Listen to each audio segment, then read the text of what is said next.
Hi, my name is Alexis. Here I feel weird, like in the podium. So I'm gonna try to make it as informal as humanly possible. And I would like to, at any moment, if you have any question or anything, I challenge you guys to interrupt me at least once during the presentation. So we are Twinu, connecting people, products, and brands, and I want to talk a little bit about what we do and what we believe to be in the future of digital products and digital twins of physical products. So this is the team currently. I specialize in digital twins and knowledge graphs. That is a way to organize information or descriptions of physical products. I graduated from data analysis and engineer here close by from TUM, and also participated in the CDTM. And those are my other two co-founders. Happy to present them around the corner whenever you guys want to meet them. So there is a big untapped opportunity in the aspect of tokenization. Right now, most of the things that are tokenized are, and it makes sense to start with it, it's currencies, right? Because it's one of the things that, since it's not something physical or tangible, these non-tangible assets are the main ones that are being now represented in the blockchain. But when we look that around 50% of the global wealth is represented by physical products, and right now being very, very, very generous, talking about around 2% of crypto assets that somehow relate to a physical entity, we see that there is still a big gap or a big opportunity for using blockchain technologies to also represent this 50% of global wealth that is around us. And there is no tokenization of it, or at least there is a big absence of it. We see that it's clear this kind of things is repeated a lot, so I will not spend a lot of time, but we see that more brands and more brands are jumping into the hype of NFTs. Most of them with these ideas of it's mainly marketing, but a lot of them already started to see that only the marketing aspect and the community aspect is just a beginning, but now there is way more, people expect way more from these NFTs and what kind of use cases they can get out of them. And there are now brands bringing these NFTs with more than just the concept of digital art or the concept of simply a digital aspect of it on it. One of them being BMW with the vehicle passport, another one being this Alfa Romeo with having all the reports of the car together binded with the NFT. So this is going to continue. More brands are going to jump in, more brands are going to see the opportunity, because it unlocks a lot of opportunities for them to connect in different ways with these communities. And we work on three main challenges from the Web3 space. So three of them, or the three main challenges are there: the regulatory aspect, the user experience aspect, and the underlying technology aspect.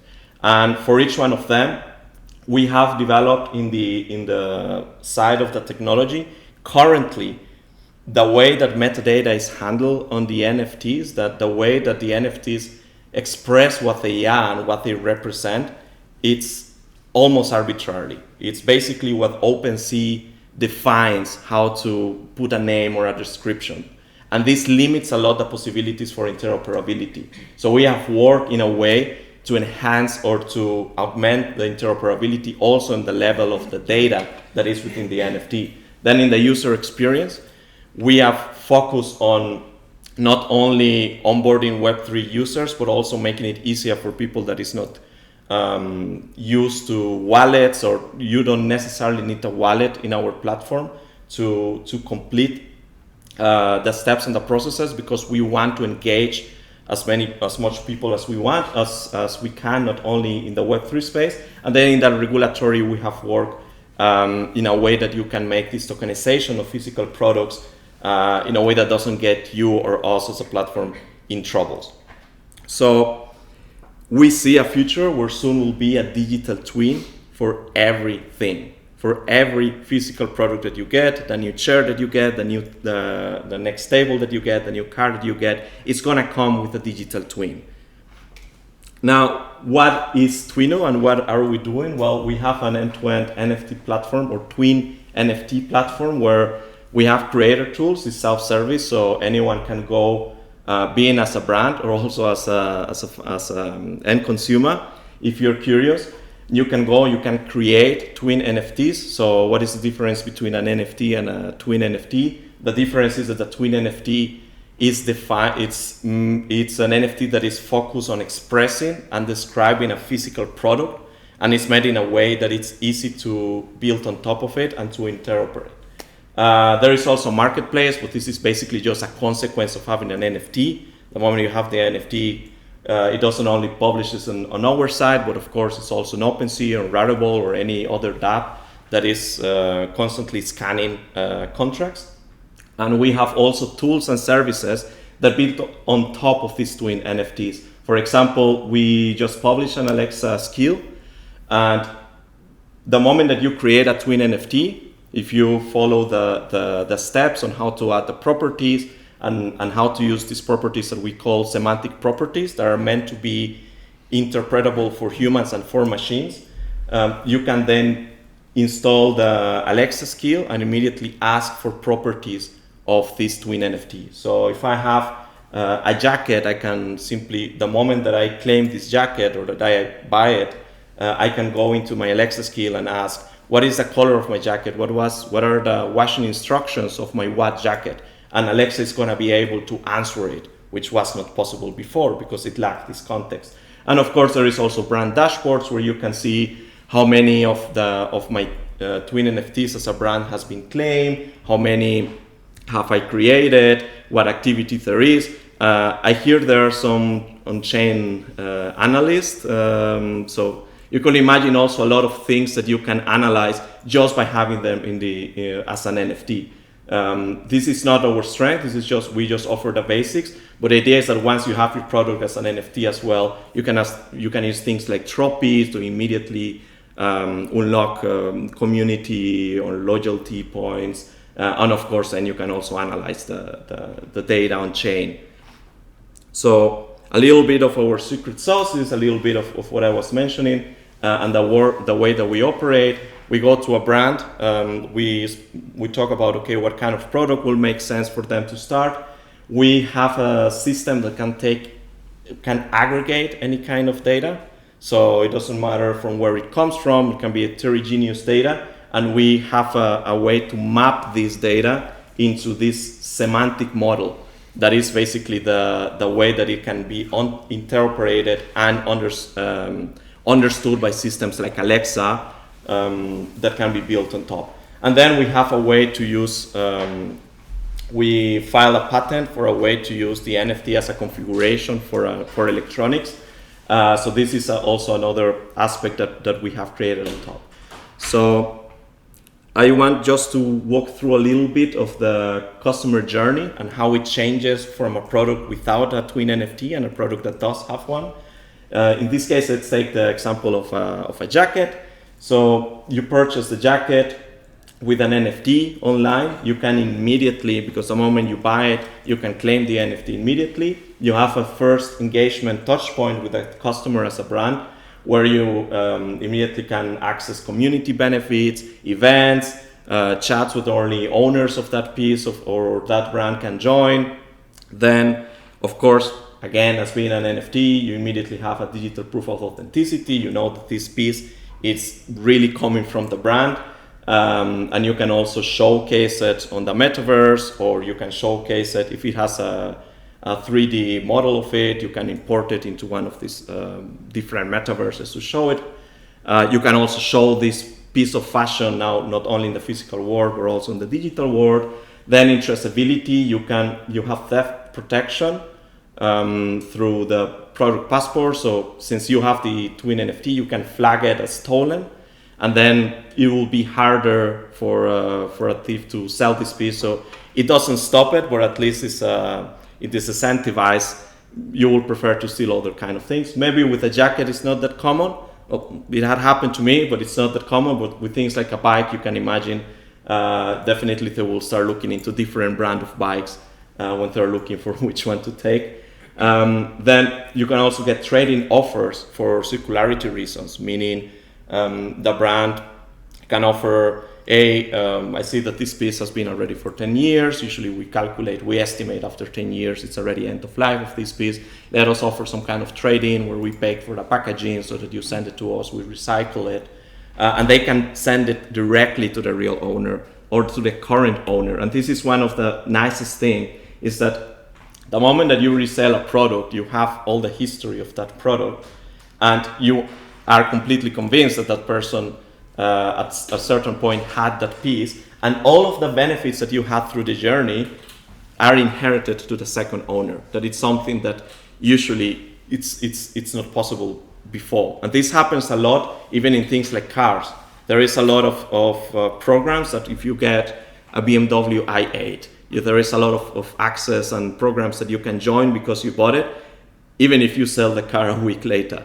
And it's very hard for them currently, at least for the i8 program. There is no way that you can transfer that with a sale to the second-hand owner, even if it is the actual owner of the car in that moment in the future. A little bit of a case study. In this case, for on a tight fashion, that is a very small startup that sells upcycle fashion and dead stock, and we created for selected pieces. We created we help them with the creation of the twin NFTs of their products. They also have a shop, a web shop, and we took the products, we created the twins for them. So immediately, if you search for the brand in OpenSea or Rarible, you have that visibility because they will show up in there. You have the option to buy the piece, and then you get the NFT airdrop to you, or with a code that you can claim, or the other way around, where you can buy the twin NFT of it through OpenSea or Rarible, and then in the terms they have, you can then forge it or claim the real piece because you now hold the twin NFT of that piece. We also created a virtual showroom. This was very easy to do, since once you have NFTs, there are tools like on Cypher that you can immediately make a showroom, and you can also make offers in there where you can show to your pieces. And also, of course, in the case of the Alexis skill, you can immediately start asking about the inventory that they have, and say, hey, look for white jackets, look for this brand, look for this size, and it can immediately read out to you and answer about the properties of this. Lastly, there is an upcoming regulation that is called the Digital Product Passport. And this is also one of the reasons we say every product is going to have a digital twin. It is coming in one way or another, because also this regulation is pushing for every product that is being sold in the European Union to have a digital twin of it, or digital product passport, where it says its origin, its manufacturer, where it was created, and as well what kind of materials it has, how this can be processed, how it can be recycled. And the idea is that the way that this data has to be independent of the manufacturer and cannot rely on a provider. So it cannot rely on someone offering this service and they just have a nice website with that, because the idea is that if that company goes out of business, or if the manufacturer goes out of business, the digital product passport has to still survive. And this is one great case where having something like blockchain in combination with IPFS or with Airwave is a very good fit, because this is a way that you can make a pointer to a piece of data that doesn't depend on a central authority. And of course, that also unlocks a lot of traceability.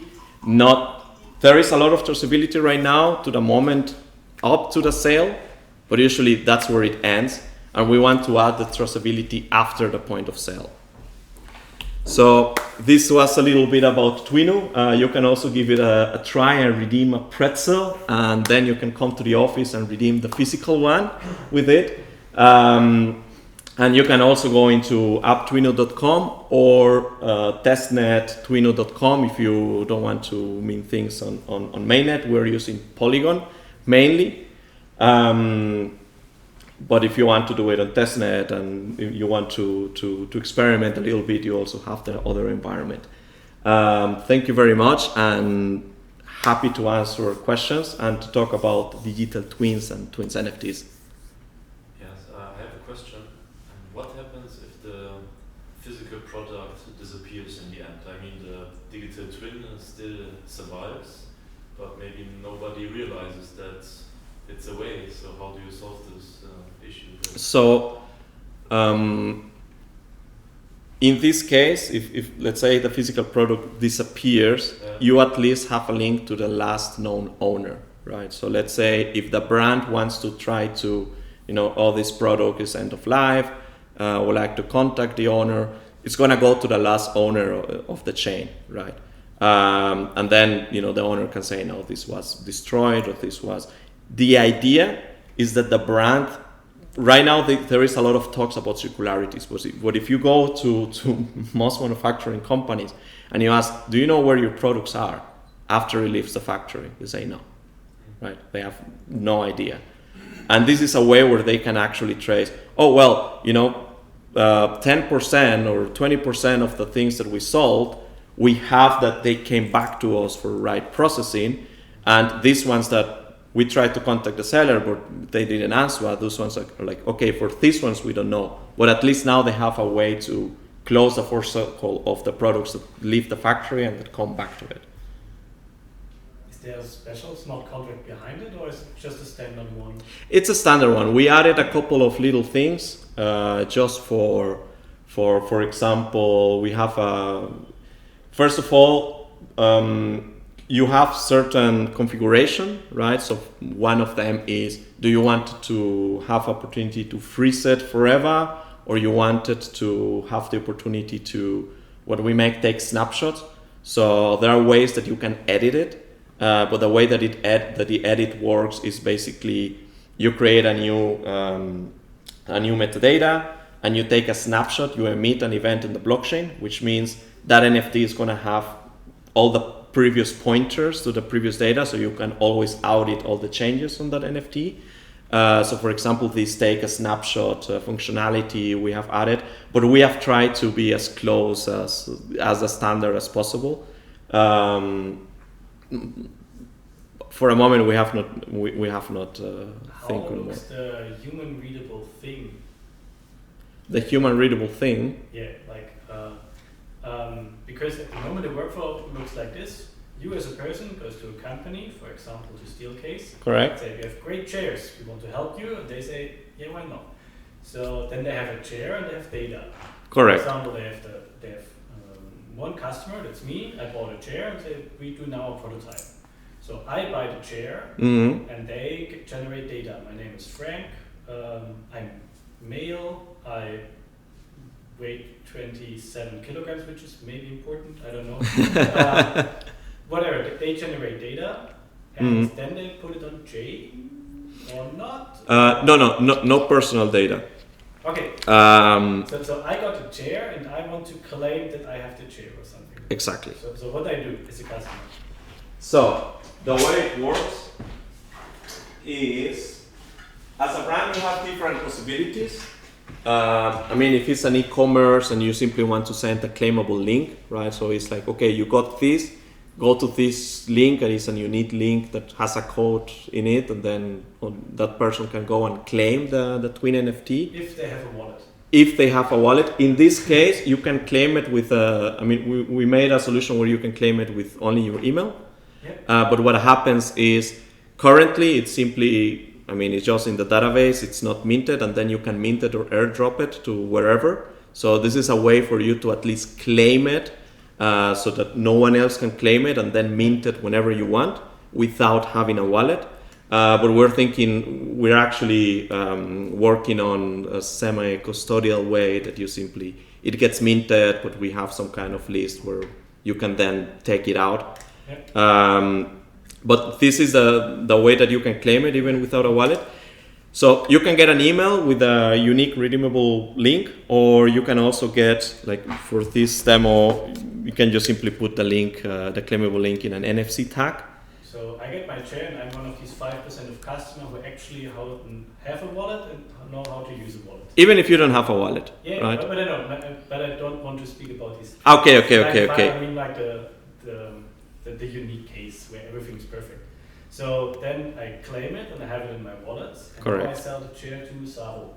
Correct. Saro now gets a chair, but he doesn't get the NFT. So I have to send it to him, right? Correct. It's part of the negotiation, right? If I put it on OpenSea and I press, I want to sell this. Yeah. So then you go to OpenSea and buy the NFT chair with all the data. And now you have the digital chair, and Saro basically, which didn't receive the NFT because I didn't mention that, has a physical chair. Correct. So now Steelcase says now we want to give everyone 5% for the next chair, and that you get that offer and not Saro.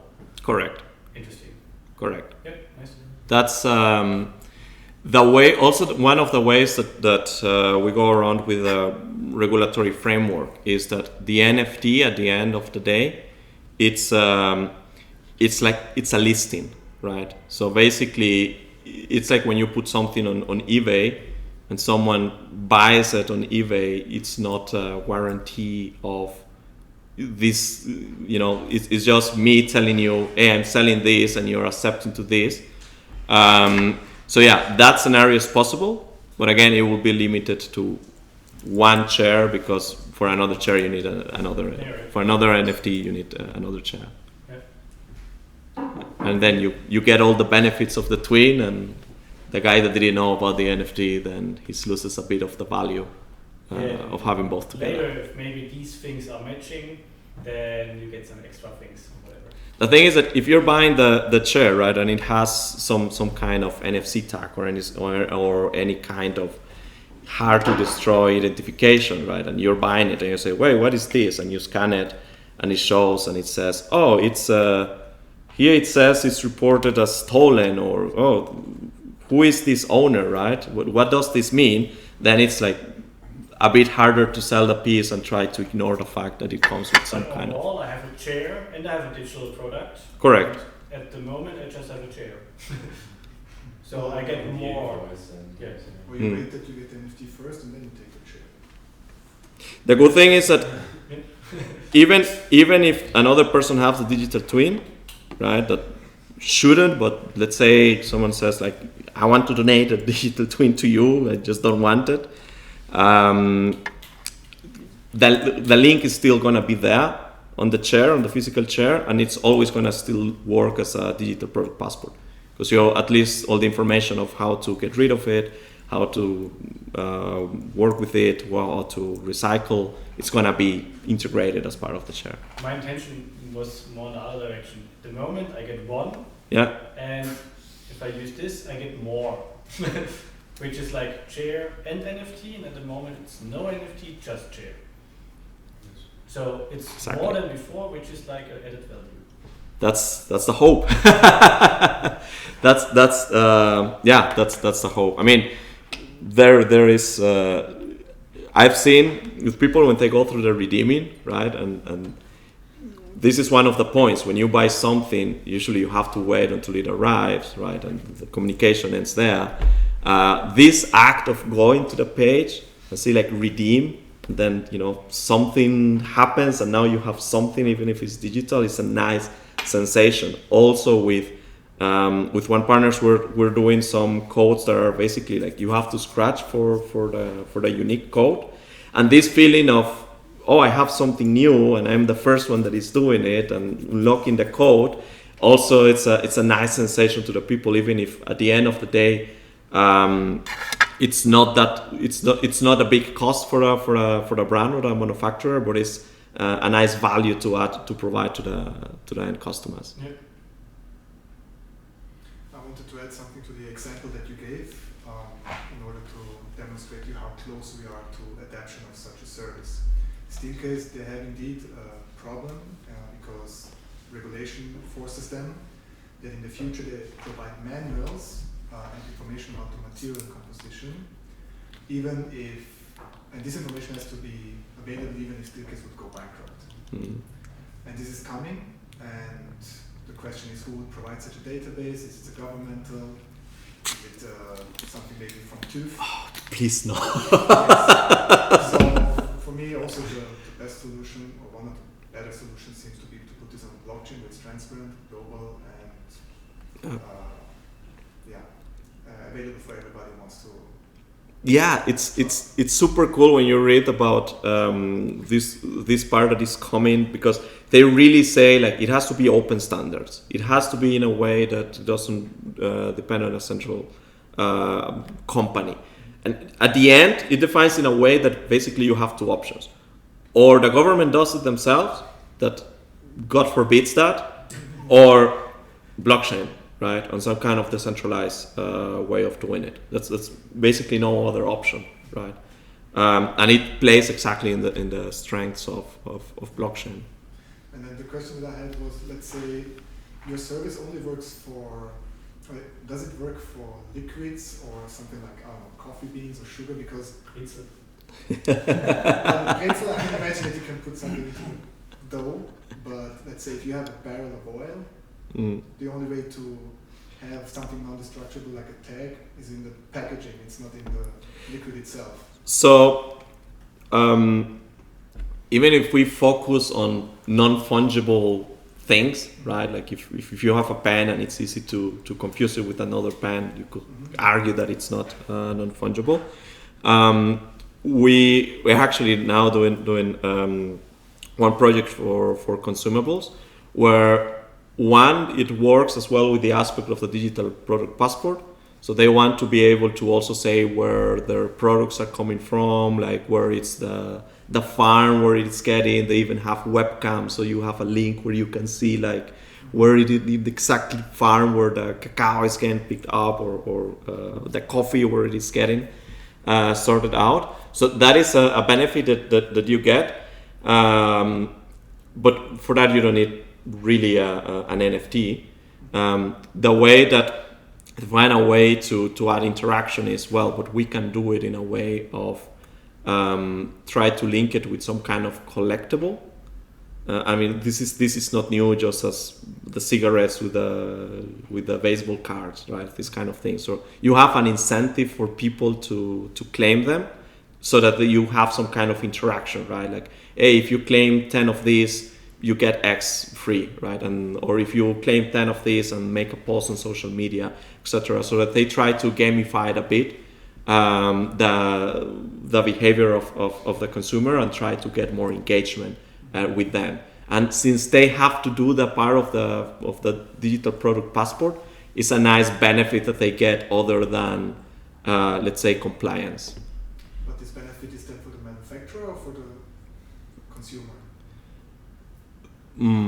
Because the question was related more to, let's say, if you have a producer of coffee beans, how can I trust that he's reliable? Because I cannot place a tag in each coffee bean.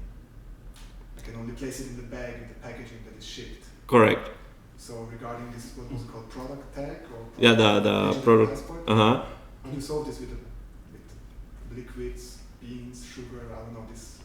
So usually you in consumables, usually you have some kind of at least uniqueness on the batch number, right? So at least you can. Which is on the packaging. Yeah, but it's on the packaging, right? Like, of course, it's not gonna be on. Usually it's on the packaging level, right? You get the big package of cacao. Yes. And then there you have the code that you can claim, and then when you have 10 or you have one of each one, you get a free new flavors, things like that.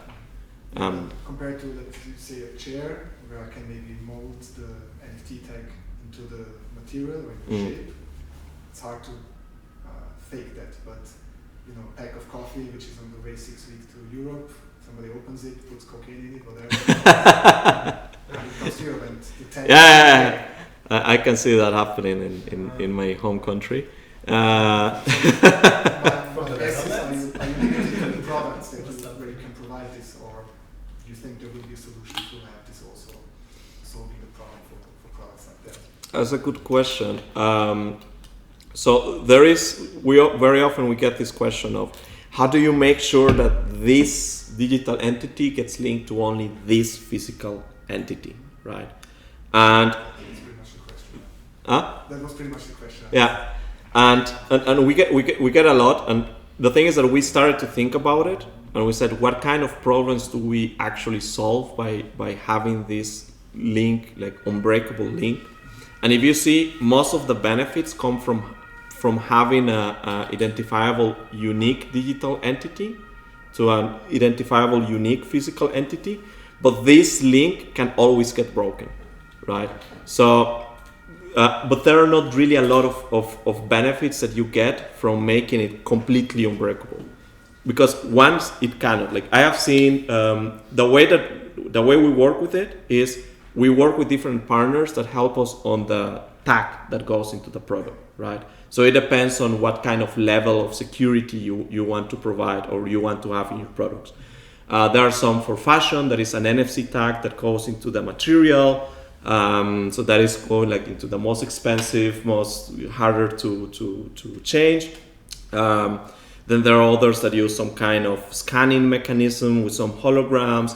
And then the idea is that when you stick it, if you unstick it, it gets destroyed. But I mean, there's always ways that you can fake that, right? So I think that's one of the things that you cannot really solve 100%, where you just make it within a reasonable spectrum, right? And again, if it's for falsification, at least you have some kind of limit on the amount of fraud that can be, right? If you have one for a fake Rolex, well, someone that is trying to sell with that fake certificate, or that they stole the watch, is going to be able to only use it once, right? It's not going to be able to replicate it X amount of time. So in the case of consumables, I think if you have something like this, a scratchable aspect of it, the way that it gets generated and that you scan it, you can be sure that since you can see where the NFT is coming from, you can know, okay, the person that made this scan definitely is probably the same person that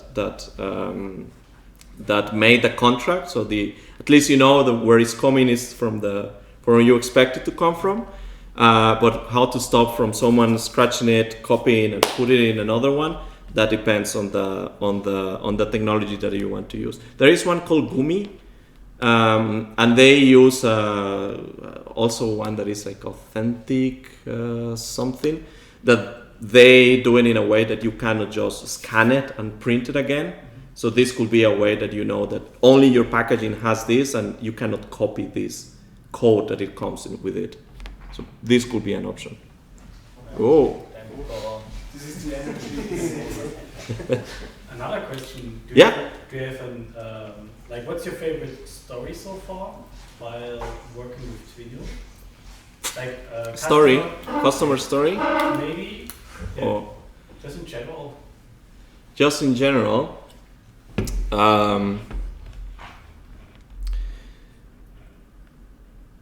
Interesting story.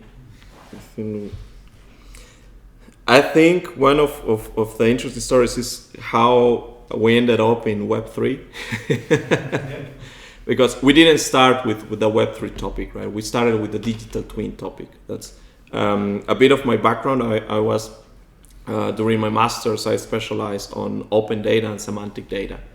And basically, I got in love with this idea of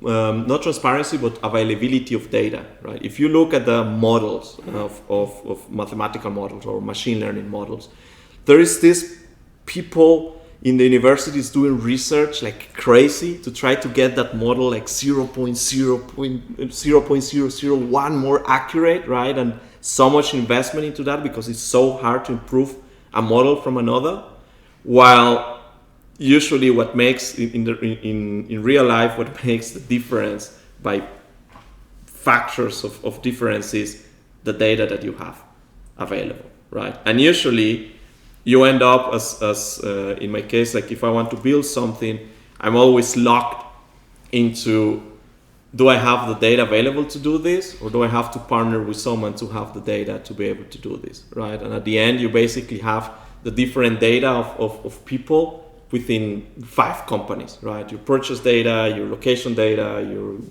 digital history data, etc. And I was very annoyed by this because it's like, oh, there are so many cool things you could build, but it's just the data is just not available for that, right? And from there we started to work with the idea of digital twins to say, why the data that these companies put a lot, like a chair has a lot of 3D models, so design, it goes through marketing. There is a lot of data that gets created and generated to this. But it's not available to me if I want to make an app that uses the data or that exploits the data of products. I don't have that at hand. The thing is that when we were thinking of this, of the digital twins, we said how we're going to define who owns what, right? And it's like, oh, like it is just risible, like it's just being crazy to think, yeah, it's just we're going to be the database where you say I own this or I own that, right? It's like never going to catch up. And this is where we started, oh yeah, you know, there is this thing crypto and this thing called NFTs.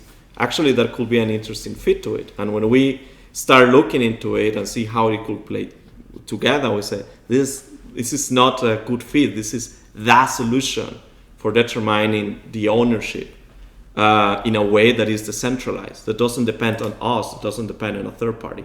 And this aspect of Web3, it's really getting to discover that and to play around with it and talk with the community and having this same sense of, yeah, we do things so that others can build on top. I think this is the moment that I realized, this is very excited to be building in Web3, and I think it's one of the moments that I have enjoyed the most in this journey. How old is the company now? We started basically January last year, but before that we were like unofficially, let's say, like working on concepts, and also in my master thesis we were already playing with some of the ideas that ended up in one way or another represented on the startup. So I will say officially 1 year, unofficially year and a half, something like that. Are Currently not, but we hope to be hiring soon. We are actually making our pre-seed round, or our angel round, and we're estimating that by the middle of the year we're going to start growing a bit the team. But right now we're running as lean as possible with only the 3 founders. That's not. Good luck with the funding. Yeah, it's not the best time, but